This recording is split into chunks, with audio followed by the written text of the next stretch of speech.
இருக்கிற பொழுது தாய் தந்தையினுடைய அருமை எந்த மாணவனுக்கும் எந்த மாணவிக்கும் தெரியாது. அவர்கள் தொலைவில் சென்று பார்க்கும் பொழுது அவர்கள் இல்லாத பொழுதுதான் அதனுடைய அருமையும் வீரியமும் உணர்ச்சியும் நம்மளுக்கு புரியும்.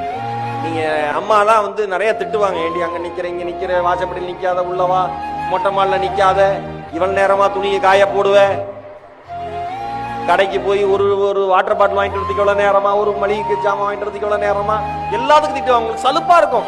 என்ன ஒண்ணு சொல்லட்டுங்களா, உங்கள் தாய் தந்தையர் உங்கள் மீது காண்பிக்கிற அக்கறை சில சமயம் உங்களுக்கு வருத்தத்தையும், சில சமயம் உங்களுக்கு கோபத்தையும், சில சமயம் உங்களுக்கு அருவருப்பை கூட ஏற்படுத்தும். ஆனால் அந்த கண்டிப்பிற்கு பின்னால், அந்த வார்த்தைகளுக்கு பின்னால் உங்கள் மீது அவர்கள் வைத்திருக்கிற மாபெரும் அக்கறை பொதிந்திருக்கிறது என்பதை மட்டும் இங்கிருக்கிற சகோதரிகள் தயவு செய்து மறந்து விடாதீர்கள்.